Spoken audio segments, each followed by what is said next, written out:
Good morning everyone, welcome to feedback academy. और जिन लोगों ने ये इंट्रो सुन रखा है वो डायरेक्ट क्वेश्चंस पे जा सकते हैं, और जिन लोगों ने नहीं सुन रखा है उन लोगों को मैं अभी थोड़ा सा बताऊंगा कि हमारी चैनल क्यों देखो, हमारी वीडियोस क्यों देखो। बड़ी बड़ी बातें करेंगे हम थोड़ी बहुत, है ना। नहीं नहीं, ऐसा कुछ नहीं होगा। एंड सिर्फ दो चीज़ें हैं यार। करंट अवेयरनेस के क्वेश्चंस आपको सब जगह मिल जाते हैं, मगर उनको याद करना, उनको कैसे रिटेन करोगे, क्योंकि अगर आपको क्वेश्चंस याद नहीं रहेंगे तो आप एग्जाम में सॉल्व नहीं कर पाओगे। तो दो ही चीज़ें हम लोग यहाँ पे प्रॉमिस करते हैं, कोई बड़े बड़े वादे नहीं है। पहली चीज़ की जितने भी इंपॉर्टेंट क्वेश्चंस हैं हम उनको कवर करेंगे। दूसरी चीज़ की उन क्वेश्चंस के बारे में आपको ट्रिक्स एंड टेक्निक्स बताएंगे जिनसे वो क्वेश्चंस आपको याद रहें। यही दो चीज़ हैं जो हमारे चैनल को अलग बनाती हैं। हम लोग सिर्फ क्वेश्चंस आप पे डंप नहीं करते हैं, आपको नॉलेज देते हैं उस क्वेश्चन से रिलेटेड, एंड ये भी बताते हैं कि उन क्वेश्चंस को याद कैसे करना है। ठीक है, सो इसी मैसेज के साथ आज की पढ़ाई स्टार्ट करते हैं।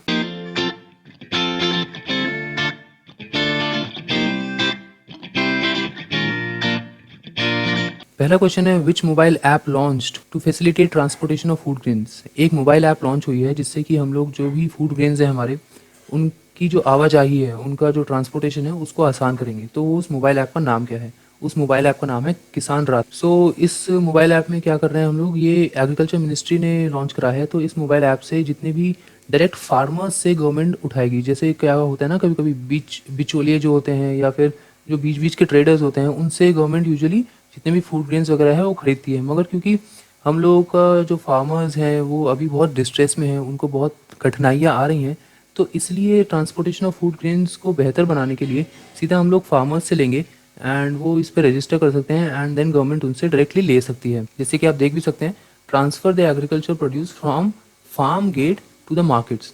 डायरेक्टली फार्मर से लेके मार्केट तक पहुंचाएगी पूरी की पूरी गवर्नमेंट। एंड इसको किसने डेवलप करा है? ये डेवलप करा है नेशनल इन्फॉर्मेटिक्स सेंटर ने, NIC। ठीक है, जो हमारा इन्फॉर्मेटिक्स सेंटर है नेशनल लेवल का।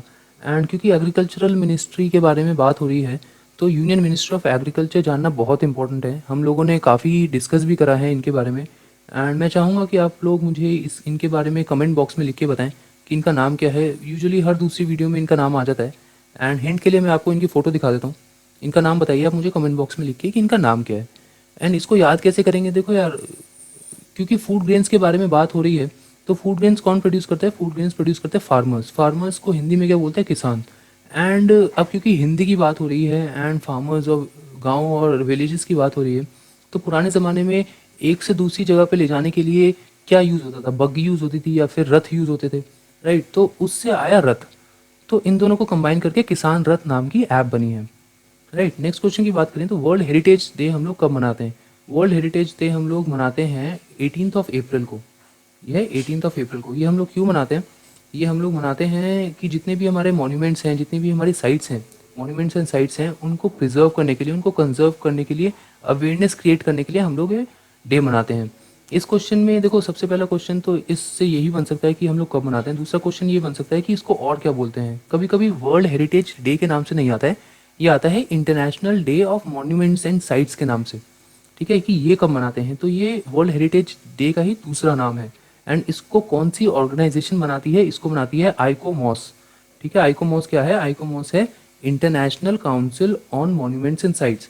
देखो, अब इस क्वेश्चन को याद करने का तरीका ना मैं आपको आइकोमॉस से ही बताऊंगा, तो इसलिए आप इसको याद करिए कि आइकोमॉस मनाती है वर्ल्ड हेरिटेज डे। ठीक है, ये थर्ड इन्फॉर्मेशन है जो इस क्वेश्चन में इंपॉर्टेंट है। इस साल की थीम क्या है? 2020 की इस साल की थीम है कि हमको कल्चर शेयर करना है, हेरिटेज शेयर करना है और रिस्पॉन्सिबिलिटी शेयर करनी है सब लोगों को मिलके, राइट। एंड जो चौथी चीज़ है, देखो थीम इतनी इंपॉर्टेंट नहीं है क्योंकि MCQs क्वेश्चंस में इतना लंबा नहीं आएगा।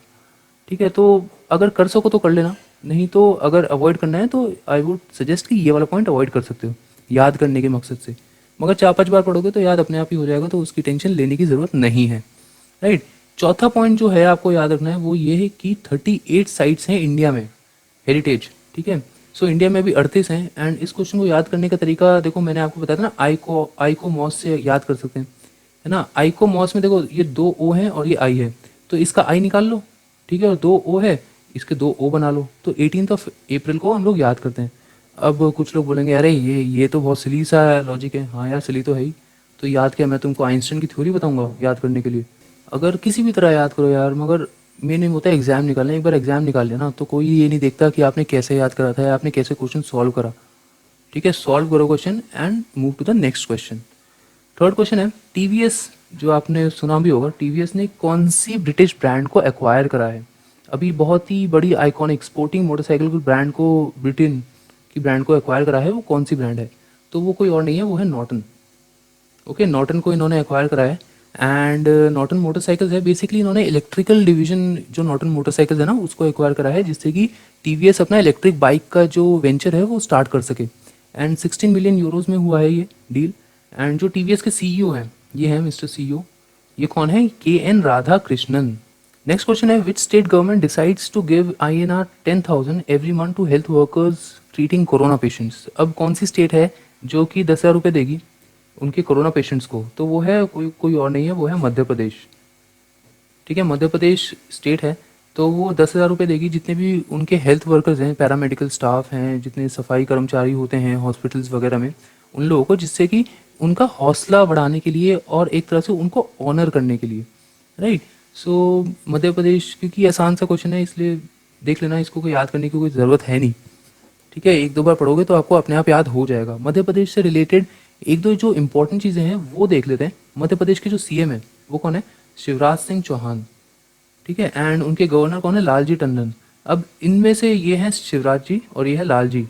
ठीक है, जो ज़्यादा खुश होता है वो हमेशा सीएम ही होता है, उसको पावर होती है ना यार उसके पास, है ना। जो और वहाँ की कैपिटल क्या है? कैपिटल है भोपाल। क्वेश्चन नंबर 5 की बात करें तो which organisation made available protein enriched biscuits for covid patients? एक ऑर्गेनाइजेशन है जिसने बिस्किट्स बनाए हैं कोविड-19 पेशेंट्स के लिए, जो कि बहुत हाई प्रोटीन कंटेंट में। तो वो कौन सी ऑर्गेनाइजेशन है? देखो यार, अब खाने पीने की बात हो रही है तो ऐसी ऑर्गेनाइजेशन होगी ना जो खाने पीने से रिलेटेड है ना, सिंपल सी बात है। तो वो ऑर्गेनाइजेशन कोई और नहीं है, वो है CSIR CFTRI। CFTRI क्या है? Food and technological research institute. ठीक है, और ये कहाँ पे है? ये है मैसूर में। राइट, ये मैसूर में है ये। राइट, मैसूर बेस्ड, ये मैसूर में है। CFTRI ये इसका लोगो है। एंड ये CSIR के साथ इन्होंने मिलके ये जो प्रोटीन एनरिच्ड बिस्किट्स हैं ये डेवलप करे हैं। इनमें और नॉर्मल बिस्किट्स में फ़र्क क्या है? देखो, नॉर्मल जो प्रोटीन बिस्किट्स होते हैं ना उनमें 8 to 9% प्रोटीन होता है, इनमें 14% प्रोटीन है। राइट। तो क्योंकि जो कोविड-19 पेशेंट्स होते हैं उनकी इम्यूनिटी बहुत कम होती है, तो इनकी इम्यूनिटी बूस्ट करने के लिए ये बिस्किट्स डेवलप करे हैं या फिर निकाले हैं। क्वेश्चन नंबर 6 है, around 43 lakh quintals of food grains अभी एक स्टेट में डिस्ट्रीब्यूट हुए हैं अमंग द पुअर। तो वो स्टेट कौन सी है? अब देखो यार, जो स्टेट जहाँ पे सबसे ज़्यादा भुखमरी होती है या पे सबसे ज़्यादा अकाल पड़ता है, सबसे ज़्यादा फार्मर्स कहाँ पे, कौन सी स्टेट में सबसे ज़्यादा फार्मर्स आत्महत्या करते हैं? वो स्टेट है महाराष्ट्र। ठीक है, तो आप इस तरह से उसको याद कर सकते हो। महाराष्ट्र स्टेट है जिसमें कि बहुत ज़्यादा बार अकाल पड़ा है हमारे देश में, एंड उसी रीज़न की वजह से अगर फूड ग्रेन्स कहीं पे डिस्ट्रीब्यूट हुए हैं तो वो होगी महाराष्ट्र। मैं डिमीन नहीं कर रहा हूँ, मैं फैक्ट्स बता रहा हूँ सिर्फ। ठीक है, कोई बुरा मत मानना कि यार हमारी स्टेट को बुरा कह रहा है। नहीं यार, मैं बुरा नहीं कह रहा हूँ। ठीक है, मैं दिल्ली से हूँ, मुझे भी पता है कि दिल्ली में सबसे ज़्यादा रेप केसेस होते हैं, है ना। सो इसलिए मैं सिर्फ फैक्ट्स के बारे में बात कर रहा हूँ, कोई बुरा मत मानना। एंड महाराष्ट्र के बारे में बात हो रही है तो वहाँ के जितने भी सीएम एंड गवर्नर्स हैं उनके बारे में बात कर लेते हैं। सीएम है उद्धव ठाकरे एंड गवर्नर है भगत सिंह कोश्यारी। तो ये हैं उद्धव ठाकरे एंड ये हैं मिस्टर कोश्यारी। राइट। सो इन्होंने क्या करा है, इन्होंने 52,000 फेयर प्राइस शॉप्स खोली हैं जिनके थ्रू ये 43 lakh quintals of food grain distribute होंगे। राइट। और ये अप्रैल महीने में डिस्ट्रीब्यूट होंगे क्योंकि उस टाइम लॉकडाउन चल रहा है, हम लोगों को सबको पता है। एंड उस टाइम पे जितने भी डेली वेजेस के लोग होते हैं वो काम नहीं कर पा रहे हैं, जिनकी वजह से उनके घर में राशन और बाकी ज़रूरती चीज़ों की कमी हो जाती है। इसलिए फूड कॉरपोरेशन ऑफ इंडिया ने महाराष्ट्र गवर्नमेंट के साथ मिल के ये इनिशिएटिव लिया है, जिसके थ्रू जितने भी फूड ग्रेन्स हैं ये डिस्ट्रीब्यूट होंगे। अब क्योंकि एफसीआई के बारे में बात हो रही है तो एफसीआई डायरेक्टर जो हैं वो हैं श्री डीवी प्रसाद।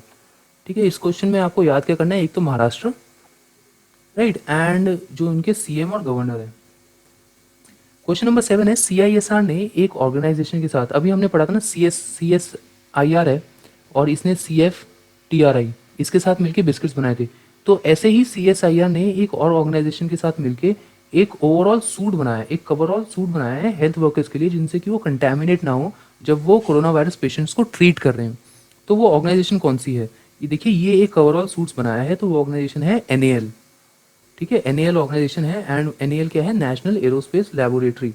तो ये डॉक्टर्स यूज़ कर सकते हैं इस सूट को जब वो कोविड-19 वाले पेशेंट्स को ट्रीट कर रहे हों। एंड सिर्फ डॉक्टर्स ही नहीं, पैरामेडिकल स्टाफ हो गया, हेल्थ केयर वर्कर्स हो गए, नर्सेज हो गई, ये सब ये लोग यूज़ कर सकते हैं। अब इस क्वेश्चन को कैसे याद करें, देखो यार, नेशनल एरोस्पेस लेबोरेटरी है ना, तो एरोस्पेस जब भी मतलब जो भी एरोस्पेस पायलट्स होते हैं जो स्पेस वगैरह में जाते हैं, उनके सूट्स कैसे होते हैं, उनके सूट्स भी ऐसे ही होते हैं, है ना, उनके सूट्स ऐसे होते हैं और ये भी पूरी तरह कवर्ड ही है, राइट। तो थोड़ा सा रिजेंबल कर रहा है ना, तो इससे हम लोग याद कर सकते हैं कि यार इसको, इस पिक को याद करो और जो वहाँ पे पिक थी ना ओवरऑल सूट्स की, उनकी याद करो, कवरऑल सूट्स की, तो उससे आपको मिल सकता है कि यार ये भी ये एरोस्पेस से रिलेटेड है, तो नेशनल एरोस्पेस लिमिटेड ने ही बनाया होगा, राइट। नेक्स्ट क्वेश्चन है, how much compensation is giving to all the postal employees, क्योंकि जो इंडियन पोस्ट का एम्प्लॉयज़ हैं वो अभी भी अपना काम कर रहे हैं अमंग द कोविड-19 क्राइसिस में भी, वो लोग जितने भी एसेंशियल आइटम्स हैं उनको पहुंचा रहे हैं, किन किन लोगों की दवाइयां हैं उनको पहुंचा रहे हैं, तो इसलिए इंडियन पोस्ट ने क्या कहा है, उनको एक पर्टिकुलर अमाउंट दिया जाएगा जितने भी पोस्टल एम्प्लॉयज़ हैं, तो वो अमाउंट क्या होगा, वो अमाउंट है 10 लाख रुपए, ठीक है। डिपार्टमेंट ऑफ पोस्ट ने क्या करा है, जो उनके एम्प्लॉयज़ है जो रूटीन ड्यूटीज़ करते हैं, कोविड-19 किट्स पहुंचा रहे हैं, फूड पैकेट्स पहुंचा रहे हैं, राशन पहुंचा रहे हैं और मेडिसिन पहुंचा रहे हैं, उनको वो लोग 10 लाख रुपए देंगे, ठीक है। एंड ये तो आपको पता ही है। नेक्स्ट क्वेश्चन है कि किसने नोडल ऑफिसर्स को डेजिग्नेट करा है ग्रीवेंसेस ऑफ वर्कर्स को सॉल्व करने के लिए, जो उनकी परेशानी है वर्कर्स की उनको सॉल्व करने के लिए किन्होंने अपने नोडल ऑफिसर्स को डेजिग्नेट करा है, तो वो और कोई नहीं है, वो है संतोष गंगवार। संतोष गंगवार कौन है, संतोष गंगवार है minister of labour and employment. तो ministry of labour and employment ने कुछ ऑफिसर्स डेजिग्नेट करे हैं, असाइन करे हैं, जिनसे कि जो वर्कर्स, जो डेली वेजेस वाले वर्कर्स होते हैं, उनकी आजकल कुछ प्रॉब्लम्स चल रही होगी लॉकडाउन के टाइम पे, तो उनको असाइन करने के लिए, उनको देखने के लिए कि उनकी प्रॉब्लम्स कैसे सॉल्व हो सकती हैं, राइट। अब कुछ क्वेश्चंस ऐसे हैं जो हम लोगों ने ये तो डिटेल में क्वेश्चंस डिस्कस कर लिए, कुछ क्वेश्चंस ऐसे हैं जिनकी एग्जाम में आने की प्रोबेबिलिटी बहुत कम होती है, मगर क्योंकि वो हुए हैं आज के दिन में, इसलिए उनको डिस्कस करना इंपॉर्टेंट है, राइट। सो वो क्वेश्चंस हैं जैसे इंडियन हाई कमीशन ने यूके में कोविड-19 वर्चुअल मीट ऑर्गेनाइज करी है, एंड गवर्नमेंट ने जितने भी वीज़ाज थे और रेगुलर वीज़ाज थे, जितने भी फॉरेनर्स के, वो इंडिया में जो फंसे हुए फॉरेनर्स हैं उनके वीज़ाज एक्सटेंड कर दिए हैं मई 3 तक, जो कि लॉकडाउन पीरियड है, और जो कि पता भी है एंड जेन्युइन रीज़न है, बिकॉज 3 मई तक हमारा लॉकडाउन स्टार्ट है। सीबीडीटी ने क्या करा है, central board of direct taxes जो है, उन्होंने रिफंड्स कर दिए हैं अभी तक 5204 crore rupees. Medium scale industries मतलब एमएसएमईज जो होते हैं ना, उनके उन्होंने जो टैक्स वगैरह भरे होंगे, तो उसमें जो रिवेट होती है उसमें 5204 करोड़ रुपए वापस कर चुके हैं, जिससे कि अभी के टाइम में जब लॉकडाउन है तो उनको हेल्प मिल सके, राइट। और प्रोक्योरमेंट ऑपरेशंस हैं जो दालों के और ऑयल सीड्स के, वो डायरेक्टली फार्मर से ले रही है हमारी सरकार, जिससे कि उनकी हेल्प हो सके। और पावर मिनिस्ट्री ने एक इलेक्ट्रिसिटी बिल एक्ट 2020 को फ्लोट करा है पार्लियामेंट में। तो ये कुछ क्वेश्चंस थे जो आज के दिन में इंपॉर्टेंट थे, एंड अगर आप कुछ भी नया सीखा होगे, आपको हमारा स्टाइल अच्छा लगा होगा जिससे हम लोग डिलीवर कर रहे हैं, तो हम लोग को सब्सक्राइब करो, जिससे कि हम लोग का बेस बढ़े, है ना, and we can help as many people as we can, right. So कल मिलते हैं and thank you very much.